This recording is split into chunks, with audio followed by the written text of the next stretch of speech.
So we are now live. Yeah, we are live. Good evening, everyone. How are you all doing Good today? evening. We are good. Please, we are not seeing you because you have to take the first something. My network is a bit down. The bandwidth is low. And so don't do what you have to do now, then you can go on. Okay. Good evening, everyone. I hope we are all doing well today. And I hope we are fired for an interesting session. I'd like us to drop our emojis, fire emojis in the comment box, because this is going to be a very, very, very, very interesting session. Permit me to introduce the founder and vice president of Golan Helps Initiative, which is no other person than Mrs. Olushola. Golan is a non-for-profit organization that is providing free food to vulnerable households in Abuja. She is also the founder and vice president for Urban Family Farming Community. She is a retired federal permanent secretary of the Ministry of Budget and National Planning, a former national convener for the United Nations Food Systems Dialogue in Nigeria, and currently an officer of the Order of the Niger, OON. Please, let's welcome Mrs. Olushola Idowu as she comes on stage to open up the event with her introductory remarks. Please, a round of applause on the comment box, please. You're welcome, ma. Okay, thank you so much, Mr. Newton. You are all welcome. And the first thing I'm to do is to actually introduce the team members.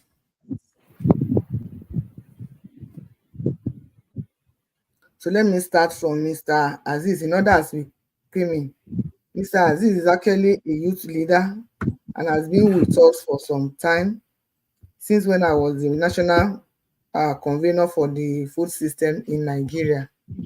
He has his own NGO, which is called Action for Food. You are welcome, Mr. Aziz. Thank you, ma. I also want to welcome Mr. Newton Ovie, who is also one of the facilitators of the Who is Your Farmer series. He is an agribusiness expert, an entrepreneur, and is a newly married man, if there's any, if I can say that.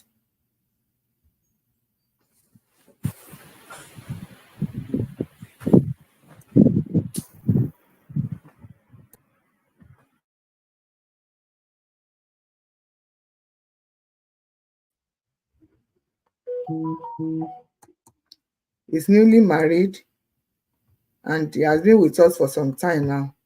The last but not the least is Mrs. Adetunji Stella, the co-founder of Lisade Agric Hub. She is not here now, but she will soon join us. Today we are glad to have in our midst a guest who happens to be the senior special advisor to the Honorable Minister of Agric.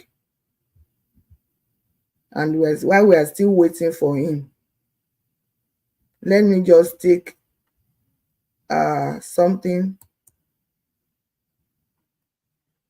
that he has sent to us while we are still waiting for him to come.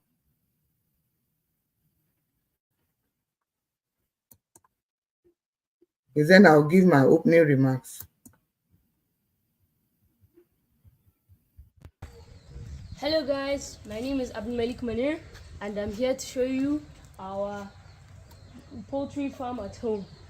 So if you follow me, you'll see that we have a cage where we keep our birds and our chickens. So these are the birds. There are some very exotic breeds here that we sell to rich clients that.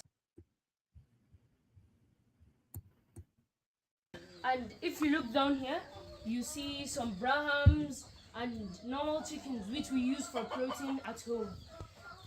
And if you come here with me, I will get a crate from us to get our daily eggs from our layers. So we just, as you can see, they laid one there. Okay, we'll just pick it. As you can see. Okay, let's check and see if there are other ones.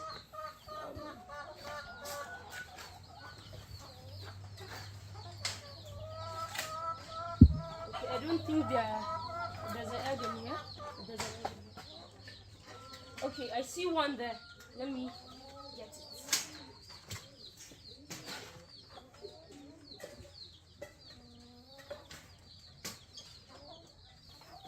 Look, another one.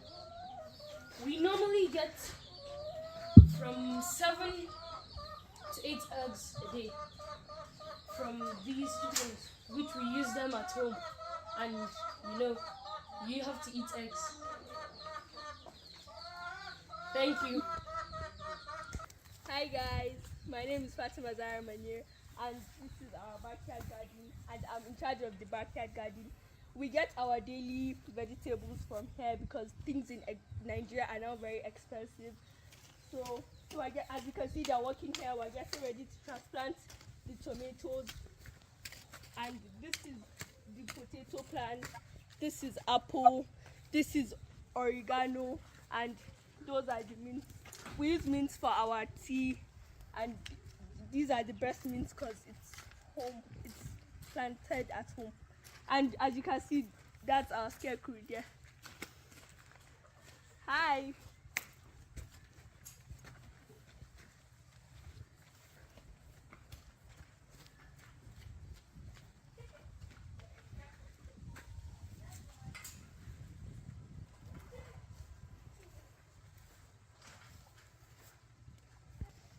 Hi guys, my name is Manir Umar, and I am the supervisor of our backyard farming at home, because we have to grow what we eat. Due to the economic situation in the country, we decided to start our backyard farming, and I encourage my children to be the drivers of this initiative. My son takes care of the poultry, my daughter takes care of the backyard garden, and I take care of the horses and the rams and the cows that we all have in the premises. So guys, grow what you eat. There is no space too small for you. You can either decide to grow vertically, horizontally. You don't need this space to grow what you eat. Thank you guys.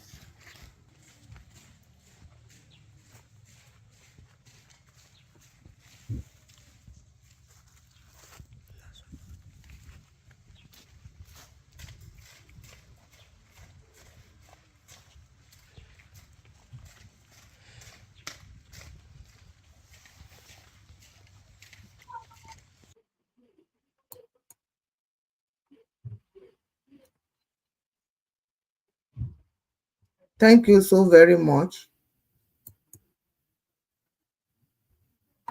Incidentally, we're still expecting our guest speaker. And the internet, because of the rain, is actually holding him back, but I believe he will soon come.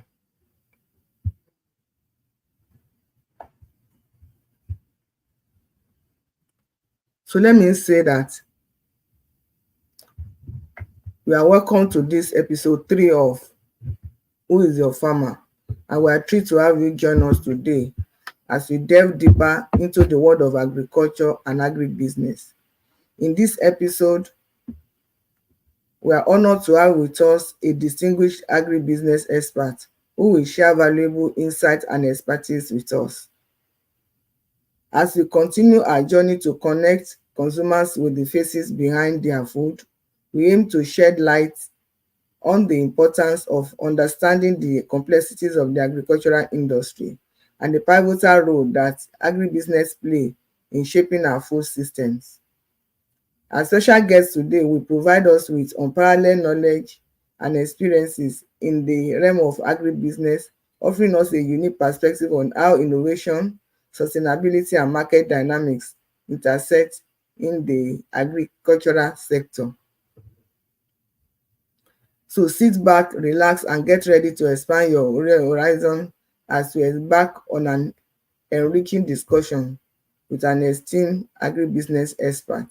Let's uncover the stories, challenges, and triumphs of those who work tirelessly to feed our communities and drive agricultural progress.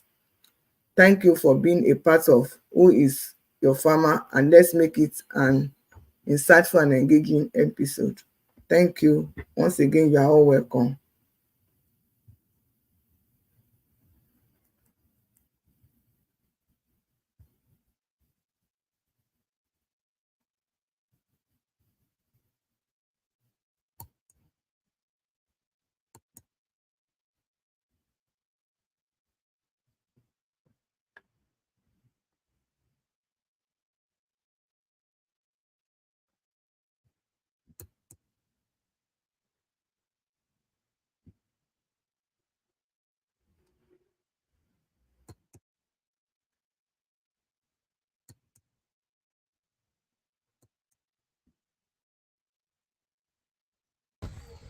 Hello guys, my name is Abdul Malik Manir and I'm here to show you our poultry farm at home.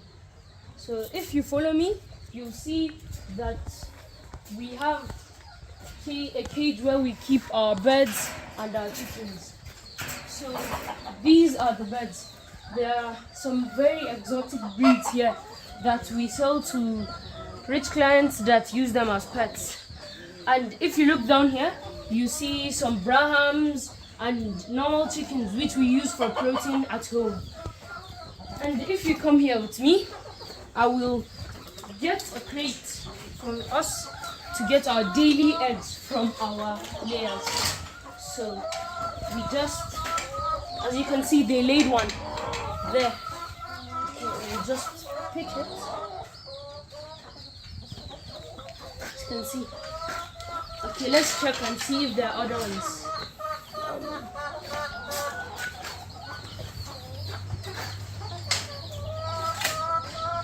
Okay, I don't think there's an egg in here. There's an egg in here. Okay, I see one there. Let me get it.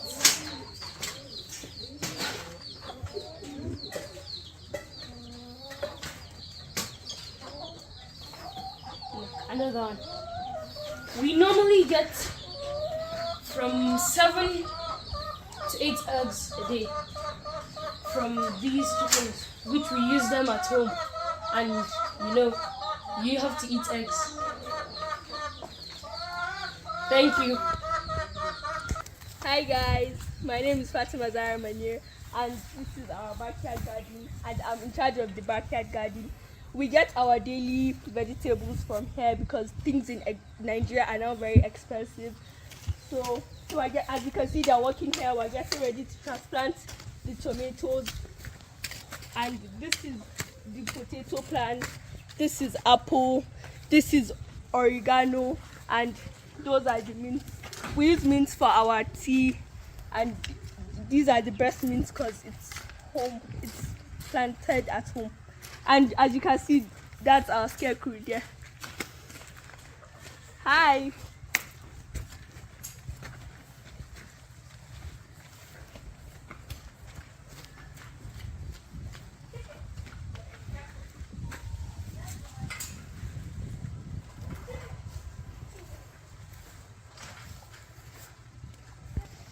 Hi guys, my name is Manir Umar and I am the supervisor of our backyard farming at home because we have to grow what we eat due to the economic situation in the country. we decided to start our backyard farming, and I encourage my children to be the drivers of this initiative. My son takes care of the poultry, my daughter takes care of the backyard garden, and I take care of the horses and the rams and the cows that we all have in the premises. So, guys, grow what you eat. There is no space too small for you. You can either decide to grow vertically, horizontally. You don't need this space to grow what you eat. Thank you, guys.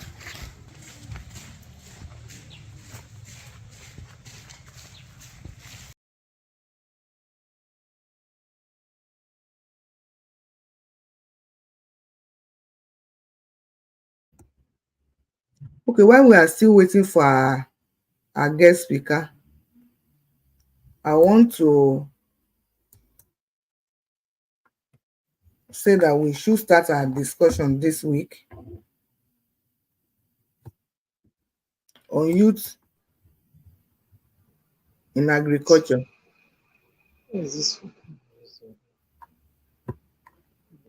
So let's start our discussion on youth in agriculture, please.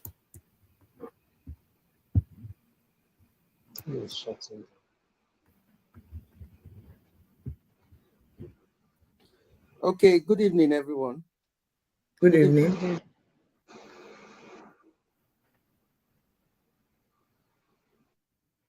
Who is that? Is that Mr. Newton?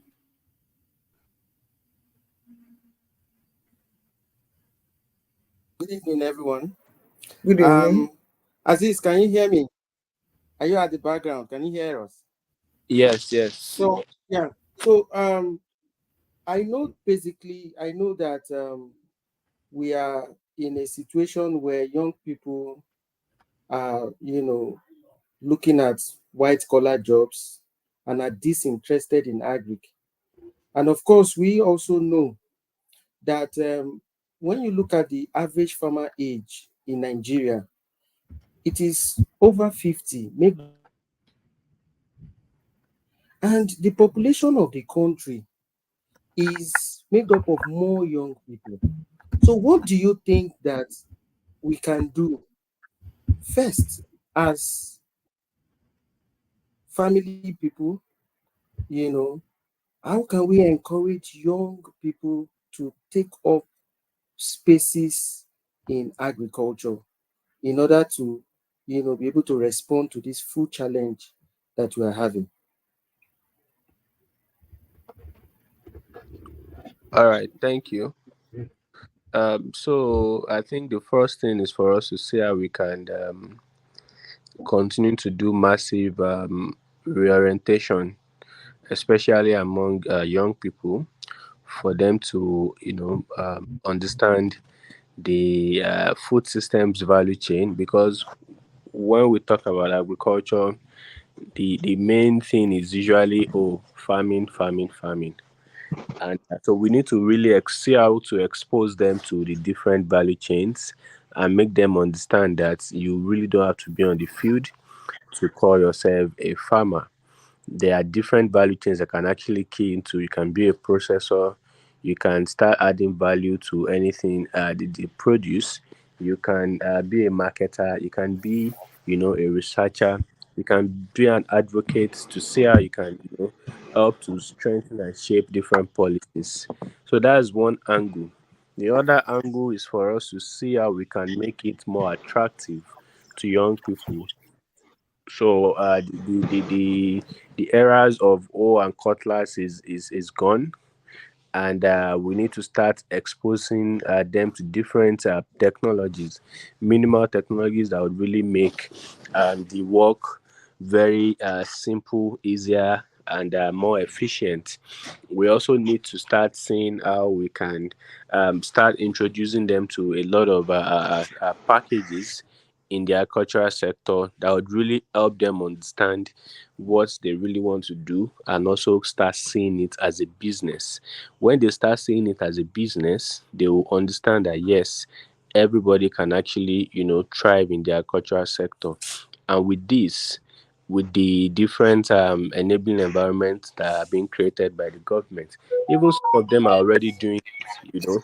We have some students that are, packaging one or two things, and they feel that, oh, they are just doing it for doing sake. But then we need to start exposing them to a lot of opportunities, start training them and building their capacity across the business value chain. Some of them are doing it, they don't think that, oh, it's right for them to make it legal in terms of registration and all of that. So I think that is where we come in. Let's see how we can start engaging these young people, especially the ones maybe in the higher institutions that are probably doing side. So they call it side hustle, but then there's a way we can actually, you know, uh, build them, put them together, and build their capacity for them to understand that this first stage they can take it to the next level in terms of getting it registered, in terms of start, doing small accounting, in terms of for them to start, pitching their businesses for different investments and investors that would really be interested in helping them grow, understand the sector. So I think these are some of the things that we can actually do to get the interest of young people to start seeing agriculture as a business and also key into different value chains in the agriculture and the food system sector. Thank you. Over. Much. Thank you very much for that power-packed presentation, all rolled in a very small discussion. Thank you so much. So I believe that our guest speaker is trying to join. But before he comes in, I want to ask Madam Stella a very, very quick question. Madam Stella, you are a co-founder for Silade Agro Clubs. Please, can you just quickly, in 1 minute, just tell us how you think that we can be able to roll up the families, in urban farming? I didn't get that. How I can didn't get we that be last. able how can we be able to ensure that families, the mother, the father, the children, practice urban Yeah. farming, practical steps? Yes. Okay. Well, what we've been doing is to show practical ways that veggies can be grown, and we go further to make seedlings available for people to jumpstart their gardens. So it's an ongoing message that will keep passing. We keep, especially with the way things are going now, the expenses. So awareness, um, reaching out. I mean, through this YouTube program, it's one way. We just keep going on, letting people know the possibilities and what they can actually. It's about starting small. Grow what you can in every available space in your backyard, in your front yard. You know, you could go vertically, you could go horizontally. So we can't. I mean, with what prices of foodstuff is saying in the market, I think it's even time for families to come together, communities to come together in the urban, and ensure that at least there's something growing in your backyard. Um, so it's an ongoing awareness that we keep creating. Thank you. Can see that the guest speaker is with Yes, us now. You're so I want welcome. Mr. You're Adetunji welcome, to, Mr. Manuel. you're welcome, Mr. Yes, Omar. Okay, you're welcome, so Mr. I'll Omar. take the So, profile. Madam Stella, yes, Yeah, go thank ahead. you very much. I'm glad to be All here. right.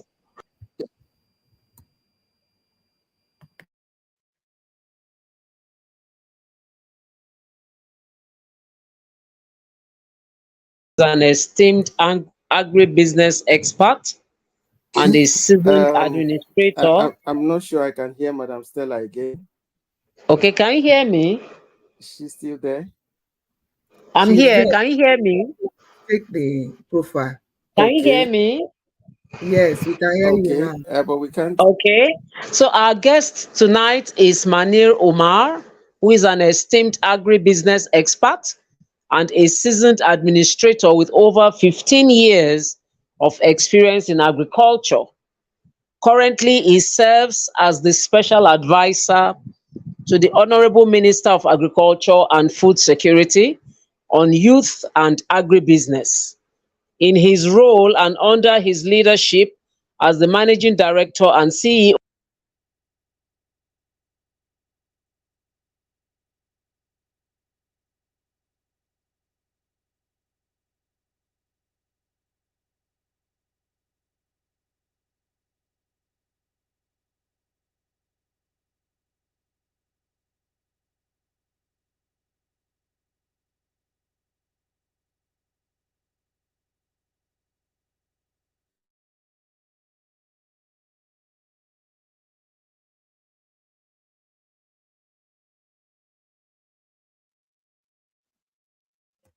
Well, incidentally, we cannot hear Mr. Adetunji again. Can we please start this program, please?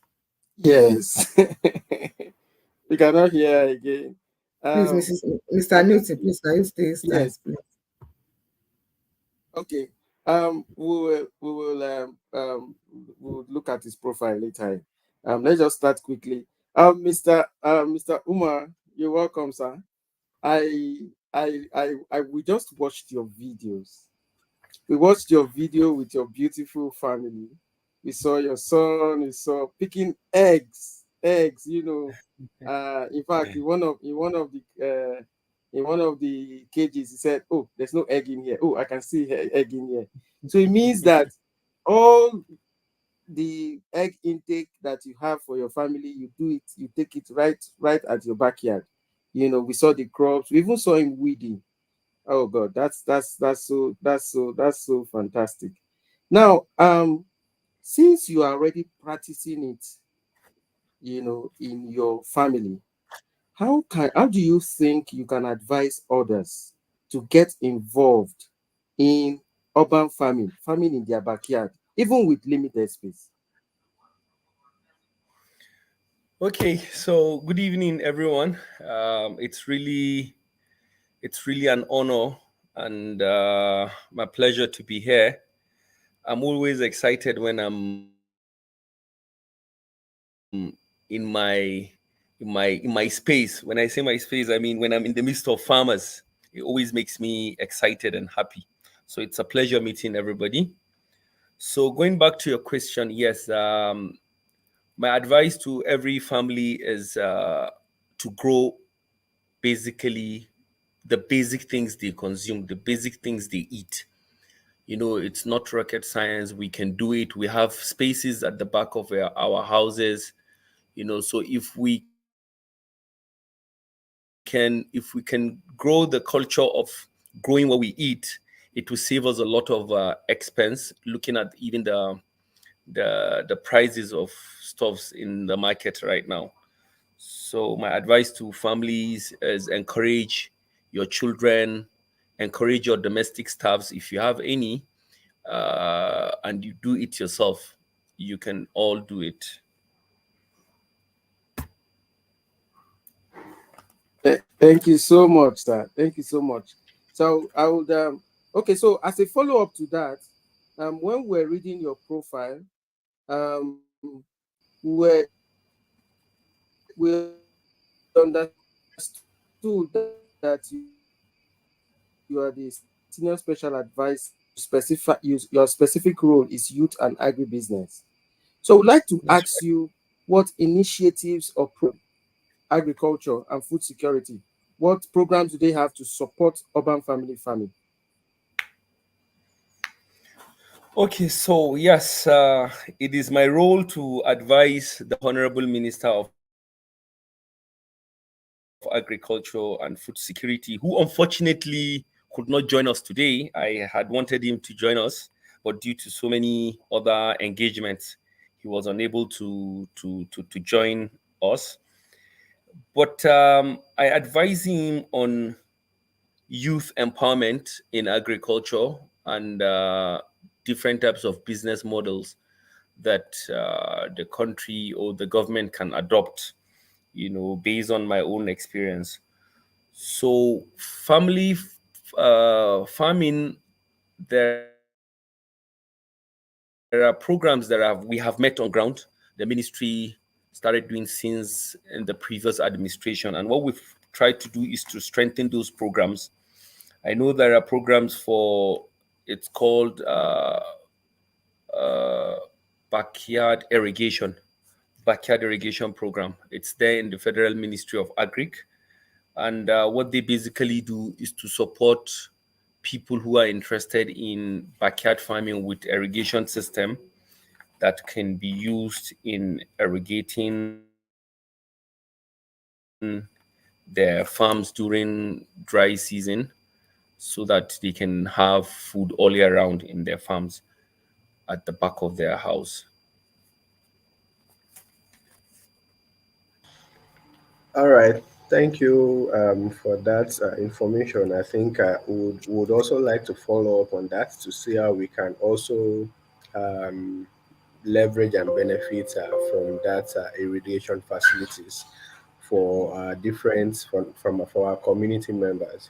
So I think I would also like to ask if there are specific crops or farming methods that are suitable for urban environments. Well, so basically, I think for for urban farming environment, I think it is best that you look at crops that are not, large in terms of size and are not occupying so much space, because urban farming, you have to farm under a limited space.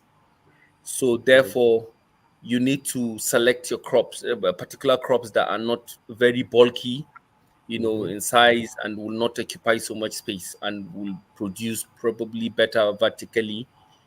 So I always advise people who are going into urban family to at least consider crops that they actually even need, their day-to-day crops, like vegetables, tomato, pepper, cucumber, you Mm. know, uh, and even poultry. So that's my own opinion about the types of crops that you can produce, but there is no limitation. In backyard irrigation, there is no limitation to what you can grow. Whatever you can grow in the open space, you can actually grow it at home. And also tubers, since the tubers actually go down, and not things that actually come up and occupy your space. You can also consider things like yam, potato, and other things. Thank you so much for that.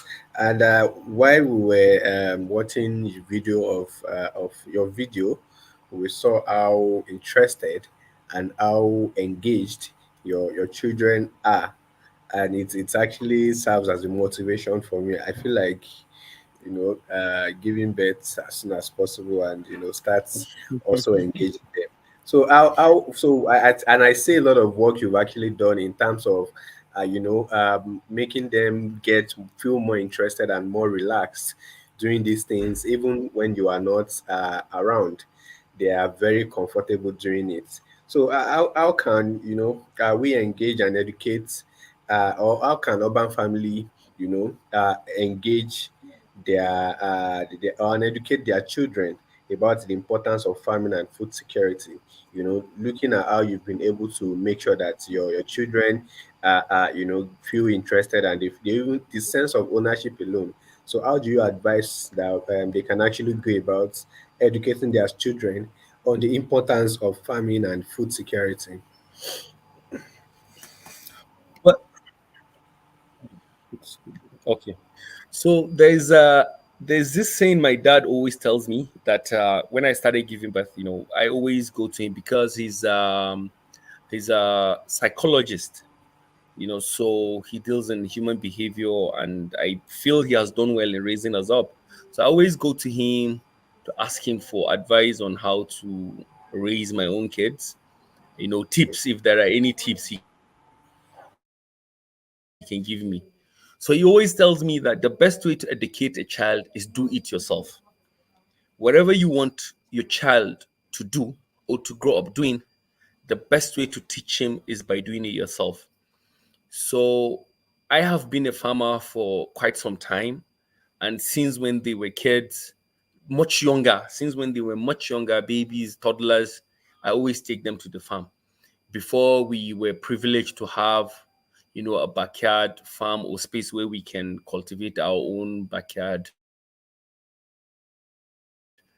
irrigation. And unfortunately, we have harvested most of our crops. You would have seen a lot of things that we do at the back of the house. So I do it myself, and whenever I'm doing it, I always try to challenge them and make it look exciting to them. I always don't make them feel like it's a labor. I always make them feel like there's a reward.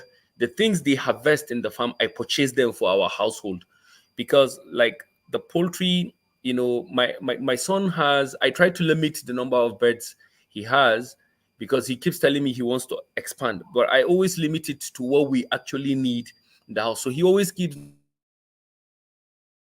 nothing more than 10 layers at a time. So those 10 layers, usually he gets like between 7 to 8 eggs per day. So I buy it from him. So that motivation that he's earning money, he's making money, it encourages him. He wants to expand. Likewise, my daughter, the mint, my wife does run a tea factory, or a tea spot rather. So the mint, my daughter packages the mint. I wish we had time. Maybe if we're coming in another episode, we'll do a more comprehensive video on how we do the things. So my daughter packages the mint in a Ziploc, and sells it to her mother. So I encourage them to take ownership of those projects and make them feel they're not laboring. They're actually, it's a pleasure. It excites them, working in those farms. So I think the best way to encourage children to do things is do it yourself. Bring them when you're doing it, teach them how you do it, challenge them. If there is any problem, with the smartphones, I always encourage them to research, to read on the internet, and come and give me solutions. Sometimes I know the solutions. I'll pretend as if I don't know. If they ask me, Dad, what's up? What's happening? The beds are not laying, or the plants are doing this.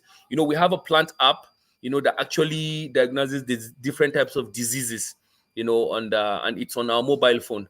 So I encourage them to scan to come and tell me what is wrong with this plants. So many things you can do to encourage your children to engage in urban farming.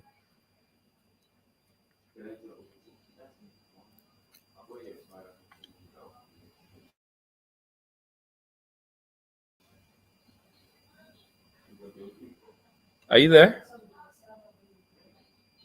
Yes, yes. Thank you Are so you there? much. Yes, Yeah. yes, I'm here. Yes, thank you so much. And that's actually very, very inspiring. And we've actually take note of that, and we look forward to making sure that our children continue to get engaged and in what we actually do to really help them, grow as they do a lot of things going forward in life. So, are there any incentives or subsidies available for Please, can you repeat? Did you? Can you hear me? Hello, can you hear me? I lost your signal, so I didn't hear much of what you said. All right. So I was just thanking and appreciating you for the efforts you put for your children to be really interested in what they actually do, especially that area or that aspect where they are able to sell as little as they get from the farm. That would really help them understand the business part of agriculture as they actually grow. So I was going to ask if there are incentives or subsidies available for urban families who want to start their own small scale farms.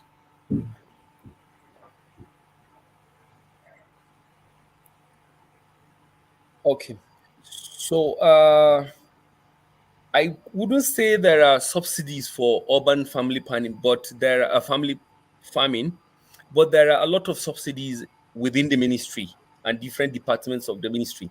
So I'm trying to open up something, and I will show you. I'll show you. I don't know if this is if the viewers can see this. Mm. Can you read that? It's not actually very Not that clear. it's not sharp. I'm seeing It's the not Federal really sharp. Ministry of something. Yeah.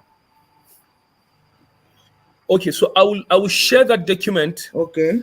with you. It's an application that is approved for a farm to Okay. buy to buy inputs from the Federal Ministry of Agri. Federal Ministry of Agri sells farm inputs to farmers who apply, at a very, very subsidized price. Yes. Now, for example, I can tell you that organic fertilizer, and I'm sure each and every one of you knows the value of organic fertilizer in the market. Now, this farmer got organic fertilizer. He was approved to purchase 60 liters of organic fertilizer and 1 liter at 3,282 naira per liter. Mm. And I'm sure Mrs. Stella will tell us, Mrs. Stella knows the value of organic fertilizer in the market per liter. True. Likewise, he's been approved to buy glyphosate at 1,000 naira per liter. Glyphosate goes for about 6,000 naira, I think, in the market right now. Am I correct? Absolutely. Absolutely. Yeah. So there are subsidies. There are a lot of things that I think I will share with this network, so that you can also share with our viewers and bigger network on the Yeah. items available in the Ministry of Agri that are being sold at a subsidized Yeah. price. We have different kind of things. We have water pumps, motorized sprayers, hand push planters, rice mills, destoners, weighing scales, glyphosate, harvestine, organic fertilizer. There is rice kit. The Mm. rice kit is actually being given free of charge. I think it's one bag of fertilizer, rice seedlings, and other agrochemicals. So there are a lot of subsidies. And people are on a daily basis. People are applying. But what I think we can do is we can make a case for family urban farmers, so that we can come under maybe probably an association to actually request from the ministry. If we can form a cluster of farmers, we can request from the ministry items we need, and Mm. I'm sure will get it done. All right. Thank you so much for that. And we would be willing to take that up and follow up with it so that our network members and other people can actually benefit from it. Thank you so much for that information. And I think information is actually very key, and it is Yes, power. So I exactly, think we would exactly. also see how we can work closely I think one of the with things your. that I noticed, a lot of people are not informed about, the things Absolutely. going on within the system. Yeah. So that's Yes. why I'm very excited with this program, so that we can actually, tell people that there are things going on. They should come Mhm. forward, and they can approach you as an association. Come through us, through me in particular. We can Mhm. facilitate for them to get To subsidized benefit. inputs from the federal government. Awesome, awesome. Thank you so much. And I would follow up keenly on that. So, what are some of the success stories or examples of urban family farming projects in Nigeria that you can actually share with us, if there are any? Okay, so you see, the thing about family urban farming, it's mostly a closed door activity. Mm. There are things that happen within the household, so they're not things that people actually really share, that Yeah, much about their activities. So, but one of the successful stories that I can tell you, it's mine. It's my own story. You know, absolutely. I I have been benefiting from that system of farming. At least, like I say, most of the proteins we eat in my house is produced in my house, and some vegetables. We're trying to actually even expand the scope of vegetables we produce in the farm. So I think one of the success stories I can share is my own story. I don't know so many stories because they're backyard. Yeah, and I know there is a FCT mandate secretary, the person of Antidayo. I've visited her own backyard farm. It's wonderful. It's producing a lot of stuffs. I know she has cucumber. She's excited, and I think she's actually even trying to scale it up as a project from the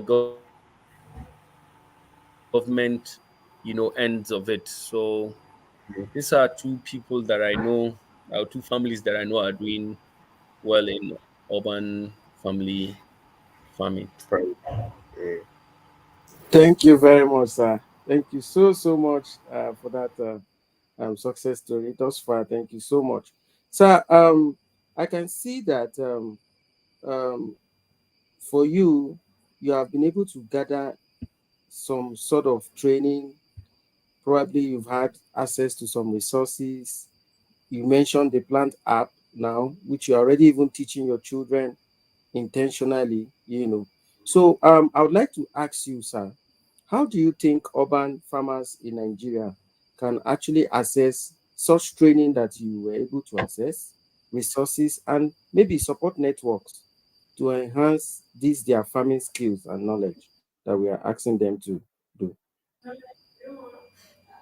Well, to be honest, my biggest suggestion or advice is this method of farming might not enjoy the government support if we don't come together as a group, as a cluster, as a cooperative, if I can say that, or as an organization or as an association. You know, individually we might not be able to enjoy government support, and government rather deals with associations than an individual.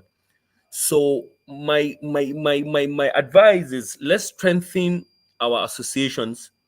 Let's see how we can come together. And there are training programs. I have benefited different types of training programs from the Federal Ministry of Agriculture, starting from 2012, 13, 14, and 15. I was in New Bosa in Niger State for fish aquaculture training. I was in Jos, Vom for bull fattening, Kaduna for bull fattening.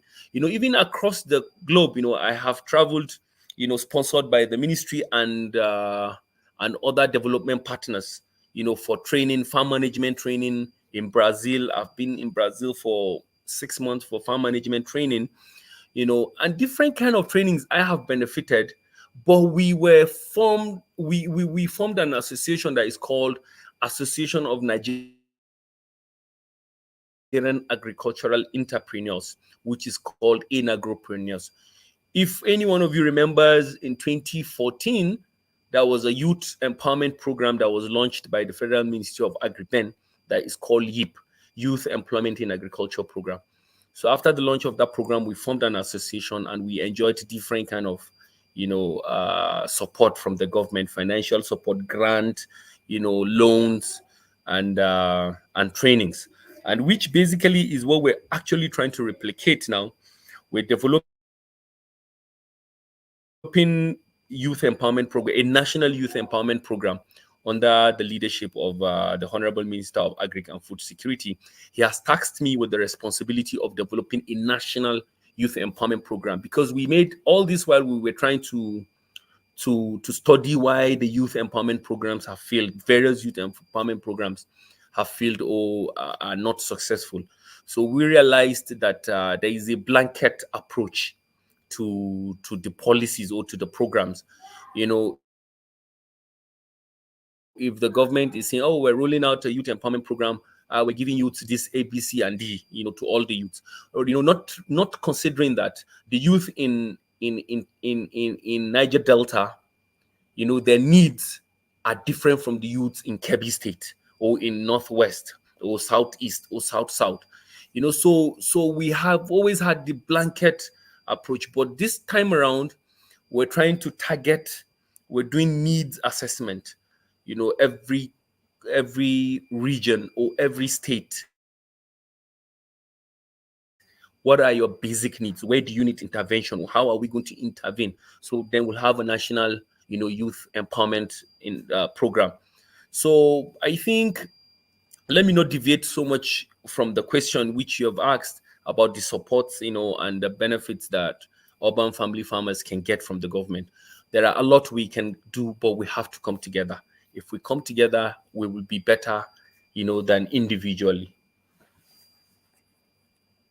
All right, thank you so much. That's another one, and it may interest you to also know that we are also currently, at the food systems engagement level.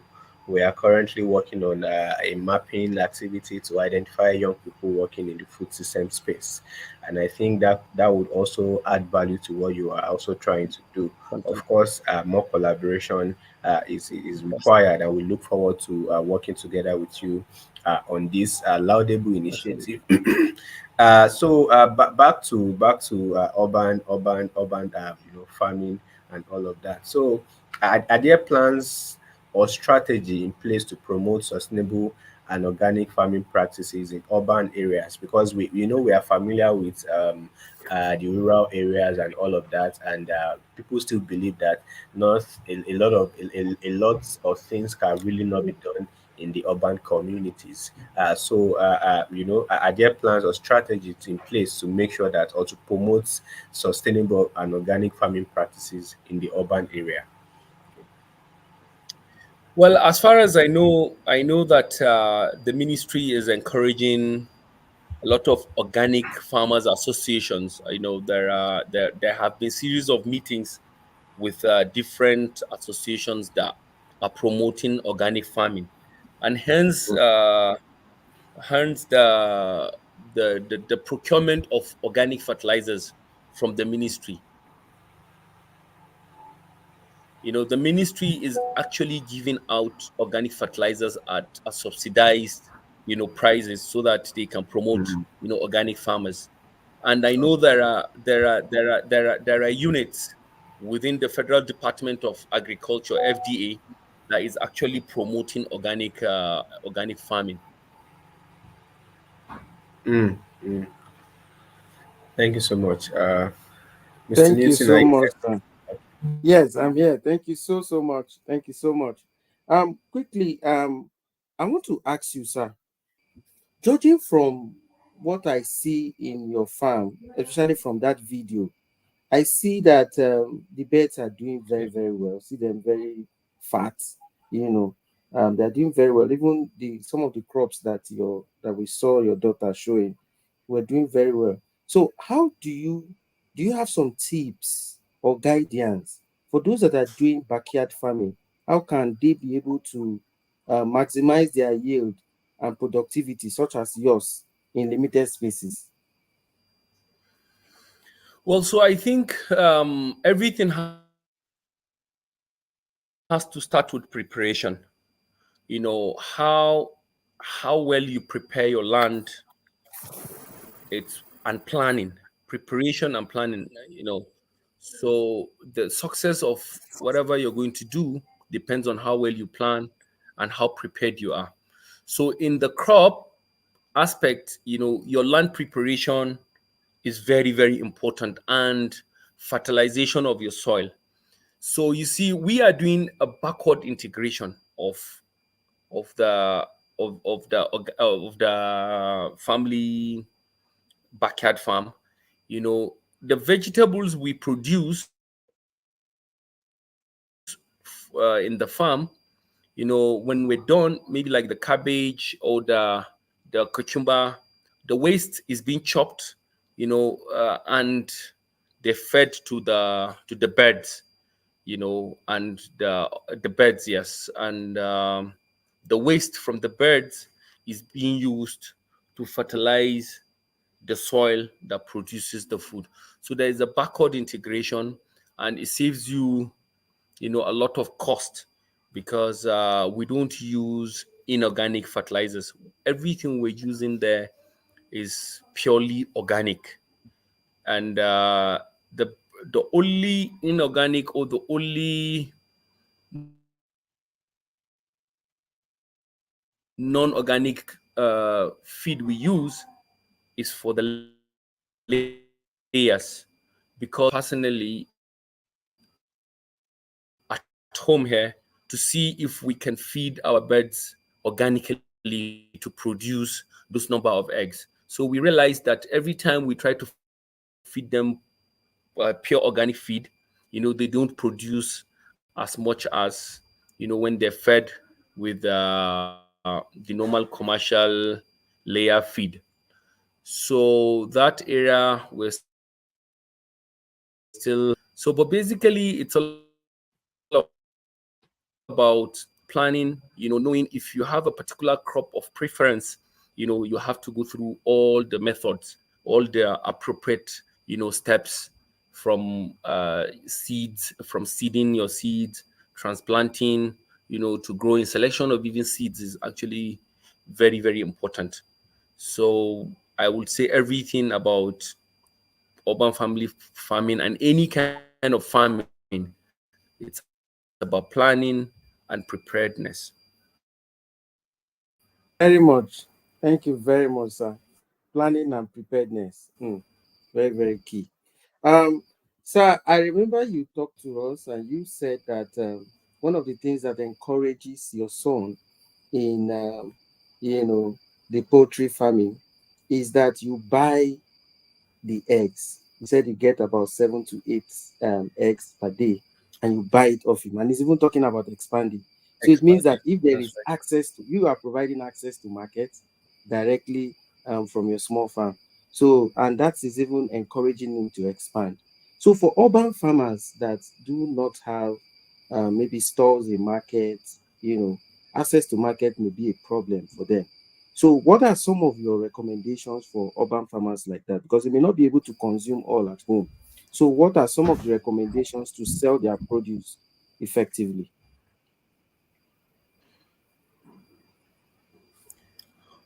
Okay, so like I said from the beginning of this program, I try to encourage urban family farmers to produce what they eat. Now, when you produce what you eat, majority of your production, I think the whole idea of this urban family farming is to reduce your cost of living, you know, to reduce the cost of livelihood, by producing the basic items that you require, and the excesses you can actually sell to the market. And one of the major challenges the urban family farmers are facing is linkage to market. It's very understandable, it's very key. And when I remember when I attended a program in the ministry, when they were discussing about the urban family farming, when they were doing the backyard irrigation farming, I am an advocate of cooperatives, cluster farming, and I try to make my contribution that we should try to develop different crops. In an estate like mine, if I am to advise my neighbors, is to grow crops different from what I am growing, so that if you have cucumber and I have tomato, or you have pepper, I have tomato, it's either I give you my pepper, you give me your tomato, or I sell my pepper to you, or you sell your tomato to me. Or what we try to avoid, we always, the issues of middlemen. Middlemen are always the problem of a farmer. Every farmer's problem is a middleman, but it can also be a solution to our problems. There are people that come to offtake the excesses, like the eggs, in every more.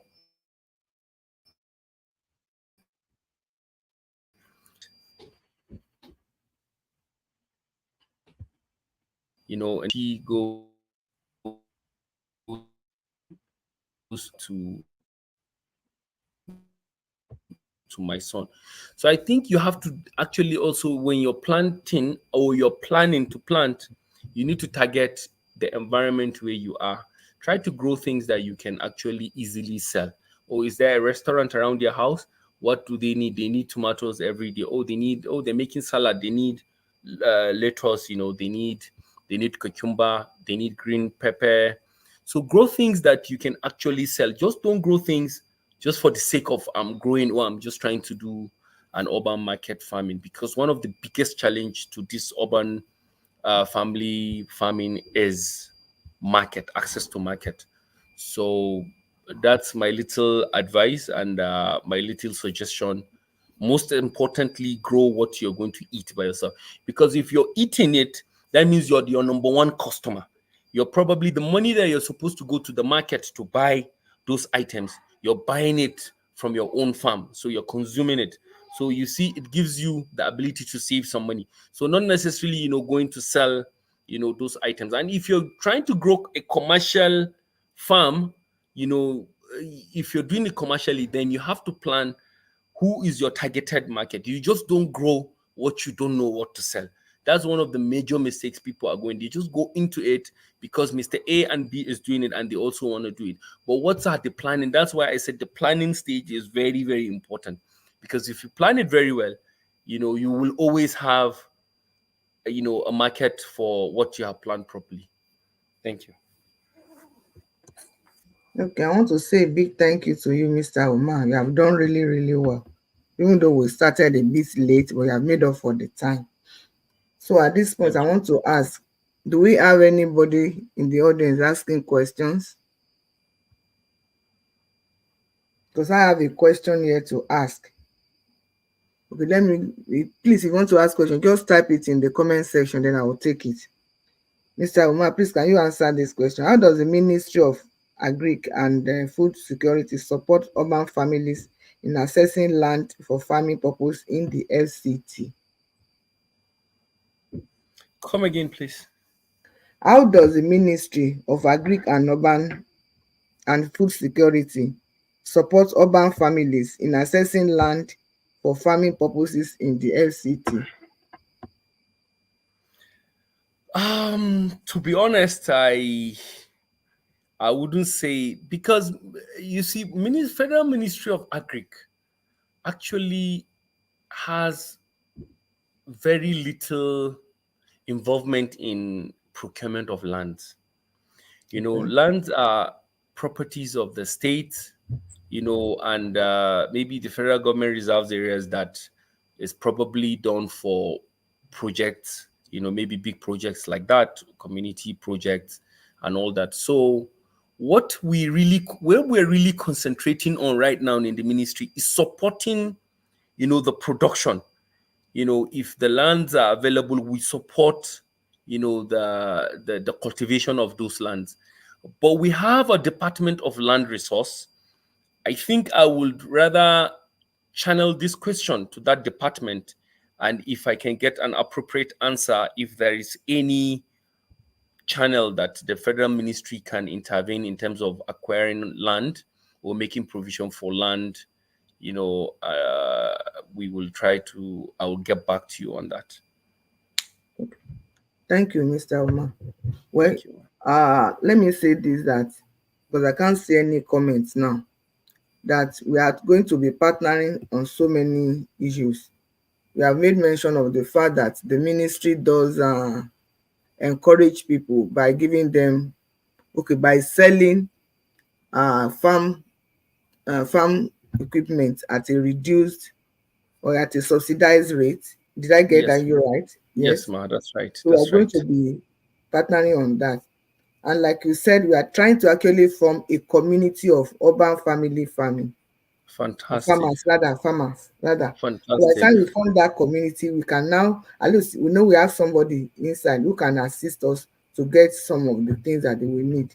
Because I will be part and parcel of that community once it is initiated. We just need somebody to initiate it. If we can do it as quickly as possible, I can set up a meeting with the Honorable Minister and let us brief him on the things, our intentions on how our involvement can actually improve food security. Because to be honest, if families can actually support in growing the basic things they require, it will Mhm. crash down the prices of produce in the market.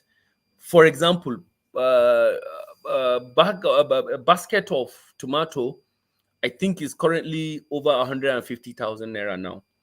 Okay. If families can grow tomato as simple as it is, I've seen tomatoes growing in the wild. I saw There was a time I parked, I was waiting for someone.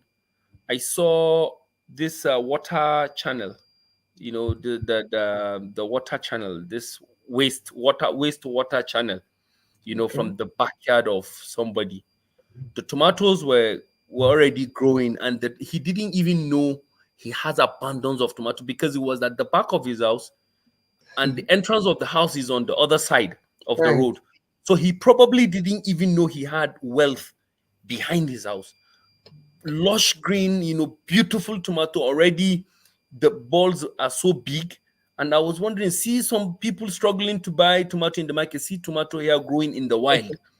So I believe if we can form a community, even in the FCT, for a start, before we can probably grow it to be a national project, it will really help. And this administration, these are the kind of solutions the administration is looking for. Okay. That's what actually I've been trying to do.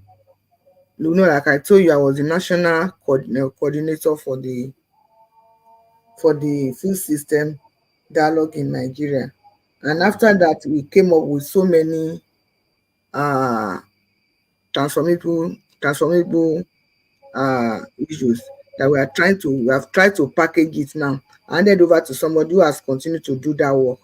So my intention for coming this far is to ensure that we have that community of what's it called now, of urban farmers, and I can assure you that we are starting. For example, what's it called now, on our WhatsApp platform, we have over 700 people. On our Telegram platform, we have over 500, and on our YouTube channel, we have over 500 subscribers. So it's a matter of shouting out and say, if you want to be part of this, please come and register. And I know that we are in a very near future, we'll start that, and then we can kick off. So at least we have you as an ally that we can rely on to say that we are going to have this community very, very soon. Thank you very much, ma. So let me use this opportunity to say a big thank you to you. Atlantis is raining heavily, and then people have not been able to even join, but we Yes. normally have our replay ready. So with the replay, people can watch it and then be able to now make comments and do so many things. So I want to say a big thank you to everyone, to our guest speaker, Mr. Munir Uma, the Thank essay you to very much. Minister on Agribusiness and Youth, Mr. Newton Ovie, Mr. Aziz Salau, and my PA is also on the whatever, Mr. Timothy Amodu. Mr. Adetunji said she's not been able to join us because of the internet issue, but we pray that that will be a thing of the past very, very soon. So at this point, I want to say a big thank you to everyone. And so here we as a wrap, and then we draw the curtain for today's who is your farmer. Then Mr. Umar, let me say this, that I think I can end the I've ended the okay.